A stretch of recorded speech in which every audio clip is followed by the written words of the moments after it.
പുതിയൊരു വീഡിയോയിലേക്ക് എല്ലാവർക്കും സ്വാഗതം. SBIയുടെ ഒരു പുതിയ ATM കാർഡ് നമുക്ക് ലഭിച്ചു കഴിഞ്ഞാൽ SBIയുടെ തന്നെ യോനോ ആപ്പിലൂടെ നമുക്ക് വളരെ എളുപ്പത്തിൽ ആ കാർഡ് ആക്ടിവേഷൻ ചെയ്യാനാകും. അതുപോലെ തന്നെ ആ കാർഡിന് പുതിയൊരു പിന്ന് ക്രിയേറ്റ് ചെയ്യാനുമാകും. സാധാരണ നമ്മൾ SBIയുടെ ATMലേക്ക് പോയിട്ടാണ് നമ്മൾ പുതിയൊരു ATM കാർഡ് ആക്ടിവേഷൻ ചെയ്യുക. എന്നാൽ യോനോ ആപ്പ് നമ്മുടെ ഫോണിൽ ആക്ടിവേഷൻ ചെയ്തിട്ടുണ്ടെങ്കിൽ ഈ ആപ്പിലൂടെ നമുക്ക് ATMലേക്ക് പോകാതെ തന്നെ വളരെ എളുപ്പത്തിൽ ആ കാർഡ് ആക്ടിവേഷൻ ചെയ്യാവുന്നതാണ്. ATMലേക്ക് പോയി നമ്മൾ എങ്ങനെ പുതിയ കാർഡ് ആക്ടിവേഷൻ ചെയ്യാം, എങ്ങനെ അതിന് പിന്ന് ക്രിയേറ്റ് ചെയ്യാം എന്നതിനെ കുറിച്ചുള്ള വീഡിയോകൾ ഞങ്ങൾ ഇതിനു മുമ്പ് ചെയ്തിട്ടുണ്ടായിരുന്നു. കൂടാതെ SBI ATMൽ നിന്ന് ലഭിക്കുന്ന എല്ലാ സേവനങ്ങളെ കുറിച്ചുള്ള വീഡിയോകളും അതുപോലെ യോനോ ആപ്പിനെ സംബന്ധിച്ച വീഡിയോകളും ഞങ്ങൾ ഇതിനു മുമ്പ് ചെയ്തിട്ടുണ്ട്. ആ വീഡിയോ ഒക്കെ ഉൾപ്പെട്ട പ്ലേലിസ്റ്റുകളുടെ തമ്പനെയിൽ ഈ വീഡിയോയുടെ അവസാനം സ്ക്രീനിൽ വരുന്നതാണ്. അതിൽ പ്രസ് ചെയ്ത് യൂസ്ഫുള്ളായ ആ വീഡിയോകൾ നിങ്ങൾക്ക് ഓപ്പൺ ചെയ്യാവുന്നതാണ്. ഈ ചാനലിലെ വീഡിയോകൾ നിങ്ങൾക്ക് ഇഷ്ടമാകുന്നുണ്ട് എന്ന് ഞങ്ങളെ അറിയിക്കുന്നതിനായിട്ട് വീഡിയോയ്ക്ക് താഴെ കാണുന്ന ആ ലൈക്ക് ബട്ടണിൽ ഒന്ന് പ്രസ് ചെയ്യുക. കാരണം നിങ്ങളുടെ ലൈക്ക് ഞങ്ങൾക്കൊരു പ്രോത്സാഹനമാണ്. അതുപോലെ നിങ്ങളുടെ സുഹൃത്തുക്കൾക്കൊക്കെ ആ ലൈക്ക് ബട്ടന്റെ തൊട്ടിപ്പുറത്തായി കാണുന്ന ഷെയർ ബട്ടണിൽ പ്രസ് ചെയ്തുകൊണ്ട് വാട്സപ്പിലും ഫേസ്ബുക്കിലൂടെയും ഒക്കെ അവർക്ക് ഈ വീഡിയോ നിങ്ങൾക്ക് ഷെയറും ചെയ്യാം. ഈ ചാനൽ സബ്സ്ക്രൈബ് ചെയ്തിട്ടില്ലാത്തവരുണ്ടെങ്കിൽ വീഡിയോയ്ക്ക് താഴെ കാണുന്ന സബ്സ്ക്രൈബ് എന്ന ബട്ടണിൽ പ്രസ് ചെയ്യുക. അടുത്ത് വരുന്ന ബെല്ലൈക്കണിലും പ്രസ് ചെയ്ത് അതും എനേബിൾ ചെയ്യുക.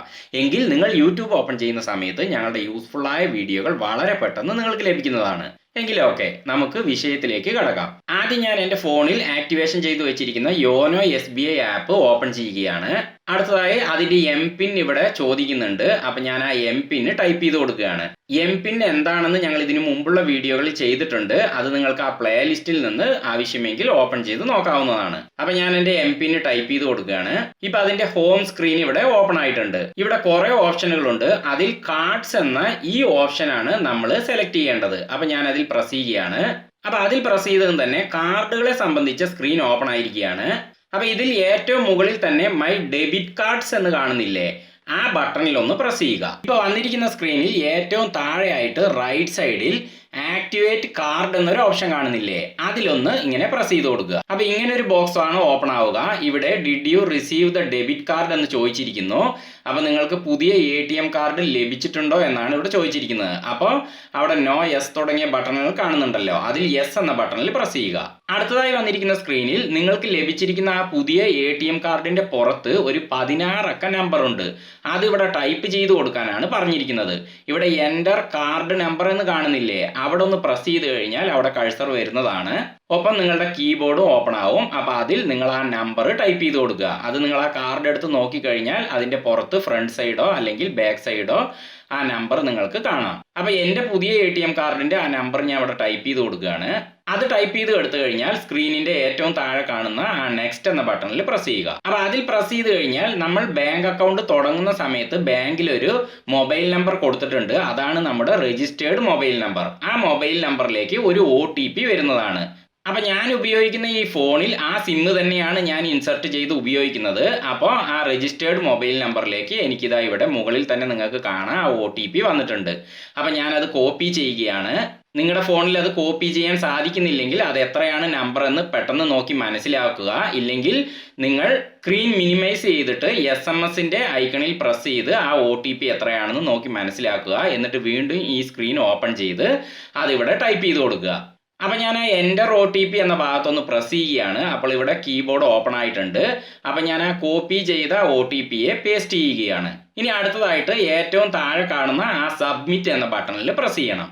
അതിൽ പ്രസ് ചെയ്തത് തന്നെ അടുത്ത സ്ക്രീനിൽ ഇതാ ഇവിടെ successful your card has been activated എന്ന് കാണിച്ചിരിക്കുന്നു. അപ്പോൾ എൻ്റെ പുതിയ ATM കാർഡ് ഞാൻ യോനോ ആപ്പിൽ ആക്ടിവേഷൻ ചെയ്തു കഴിഞ്ഞു. ഇനി ആ താഴെ കാണുന്ന ഗോ ടു റിലേഷൻഷിപ്സ് എന്നതിൽ പ്രസ് ചെയ്യുന്നു. ഇനി അടുത്തതായിട്ട് നമ്മുടെ പുതിയ ATM കാർഡിന് പിൻ എങ്ങനെ ക്രിയേറ്റ് ചെയ്യാമെന്ന് നോക്കാം. അതിനായിട്ട് ആ സ്ക്രീനിന്റെ താഴെ ആക്ടിവേറ്റ് കാർഡ് എന്ന ഓപ്ഷന് തൊട്ടിപ്പുറത്തായിട്ട് സെറ്റ് ഓർ റീസെറ്റ് ATM പിൻ എന്നൊരു ഓപ്ഷൻ കാണുന്നില്ലേ, അതിലൊന്നിങ്ങനെ പ്രസ് ചെയ്യുക. അപ്പോൾ അതിൽ പ്രസ് ചെയ്യുമ്പോൾ ഇങ്ങനെ ഒരു സ്ക്രീനാണ് ഓപ്പൺ ആവുക. ഇവിടെ മുകളിൽ തന്നെ എൻ്റർ ന്യൂ പിൻ എന്നൊരു ഓപ്ഷൻ കാണുന്നില്ലേ, അവിടെ ഒന്ന് ഇങ്ങനെ പ്രസ് ചെയ്യുക. അപ്പോൾ അതിൽ പ്രസ് ചെയ്തത് തന്നെ താഴെ കീബോർഡ് ഓപ്പൺ ആയിട്ടുണ്ട്. ഇനി നിങ്ങളുടെ പുതിയ ATM കാർഡിന് ഒരു 4 അക്കങ്ങൾ വരുന്ന ഒരു പിൻ ഇവിടെ ടൈപ്പ് ചെയ്ത് കൊടുക്കുക. അപ്പോൾ നിങ്ങൾ നേരത്തെ ഉപയോഗിച്ചിരുന്ന പഴയ ATM കാർഡിന്റെ പിന്ന് തന്നെ വേണമെങ്കിൽ ഇവിടെ ടൈപ്പ് ചെയ്ത് കൊടുക്കാവുന്നതാണ്. അല്ലെങ്കിൽ പുതിയൊരു 4 അക്കങ്ങൾ വരുന്ന ഒരു പിന്ന് ടൈപ്പ് ചെയ്ത് കൊടുക്കുക. അപ്പോൾ ഞാനൊരു പിൻ ഇവിടെ ടൈപ്പ് ചെയ്ത് കഴിഞ്ഞു. ഇനി അടുത്തതായിട്ട് ആ താഴെ കൺഫേം ന്യൂ പിൻ എന്ന് കാണുന്നില്ലേ, അവിടെ ഒന്ന് പ്രസ് ചെയ്തിട്ട് മുകളിൽ ടൈപ്പ് ചെയ്ത് കൊടുത്ത ആ 4 അക്കങ്ങൾ തന്നെ ക്രമം തെറ്റാതെ അതിലും ടൈപ്പ് ചെയ്ത് കൊടുക്കുക. അപ്പൊ അതും ഞാൻ ടൈപ്പ് ചെയ്ത് കൊടുത്തു കഴിഞ്ഞു. ഇനി ആ കീബോർഡിന്റെ റൈറ്റ് സൈഡിൽ കാണുന്ന ആരോയിൽ പ്രസ് ചെയ്ത് ഞാൻ കീബോർഡ് ബാക്ക് അടിക്കുകയാണ്. അപ്പൊ കീബോർഡും പോയതും തന്നെ അവിടെ താഴെ നെക്സ്റ്റ് എന്ന ബട്ടൺ ഉള്ളതായിട്ട് കാണാം. അപ്പൊ ആ നെക്സ്റ്റ് എന്ന ബട്ടണിലാണ് ഇനി നമ്മൾ പ്രസ് ചെയ്യേണ്ടത്. അപ്പൊ അതിൽ പ്രസ് ചെയ്തത് തന്നെ നമുക്കൊരു OTP നമ്മുടെ രജിസ്റ്റേർഡ് മൊബൈൽ നമ്പറിലേക്ക് ഇപ്പോൾ വരുന്നതാണ്. ഞാൻ കാർഡ് ആക്ടിവേഷൻ ചെയ്യുന്ന സമയത്ത് പറഞ്ഞിരുന്നല്ലോ, അതുപോലെ തന്നെ ആ രജിസ്റ്റേർഡ് മൊബൈൽ നമ്പറിലേക്കാണ് ആ OTP വരുന്നത്. അപ്പൊ അത് അവിടെ വന്നിട്ടുണ്ട്. ഞാൻ അത് കോപ്പി ചെയ്തു. ഇനി ആ എന്റർ OTP എന്ന ഭാഗത്ത് പ്രസ് ചെയ്യുകയാണ്. ഇനി ഞാൻ കോപ്പി ചെയ്ത ആ OTPയെ പേസ്റ്റ് ചെയ്യുകയാണ്. അങ്ങനെ ഞാൻ ആ OTPയെ എന്റർ ചെയ്ത് കഴിഞ്ഞു. ഇനി ആ കീബോർഡിനെ മാറ്റുകയാണ്. ഇനി താഴെ കാണുന്ന സബ്മിറ്റ് എന്ന ബട്ടണിൽ പ്രസ് ചെയ്യാം. ഇപ്പൊ ഇവിടെ സ്ക്രീനിൽ സക്സസ്ഫുൾ എന്ന് കാണിച്ചിരിക്കുന്നു. അതായത് പുതിയ ATM കാർഡിന്റെ പിന്ന് ക്രിയേറ്റ് ആയി കഴിഞ്ഞു. ഇനി മുതൽ ഞാൻ ATMൽ പോയി എൻ്റെ പുതിയ ATM കാർഡ് ഉപയോഗിക്കുമ്പോഴൊക്കെ ഇവിടെ ഞാൻ ക്രിയേറ്റ് ചെയ്ത ആ പിന്ന് ടൈപ്പ് ചെയ്ത് കൊടുത്താലേ ഏതൊരു ട്രാൻസാക്ഷനും എനിക്ക് നടത്താൻ സാധിക്കുകയുള്ളൂ. അപ്പൊ ഈ വീഡിയോ ഇവിടെ അവസാനിക്കാൻ പോകുന്നു. മറക്കാതെ ഈ വീഡിയോയ്ക്ക് ഒന്ന് ലൈക്ക് ചെയ്യുക. ഈ വീഡിയോ നിങ്ങൾക്ക് പ്രയോജനപ്പെട്ടു എന്ന് വിശ്വസിക്കുന്നു. ഇതുപോലെ പ്രയോജനപ്രദങ്ങളായ ഞങ്ങളുടെ വീഡിയോകൾ നിങ്ങൾക്ക് പെട്ടെന്ന് ലഭിക്കാനായി ഈ ചാനൽ സബ്സ്ക്രൈബ് ചെയ്യാൻ മറക്കരുത്. വീണ്ടും പ്രയോജനപ്രദമായ മറ്റൊരു വീഡിയോയുമായി ഞങ്ങൾ വരുമ്പോൾ നമുക്ക് കണ്ടുമുട്ടാം. നന്ദി.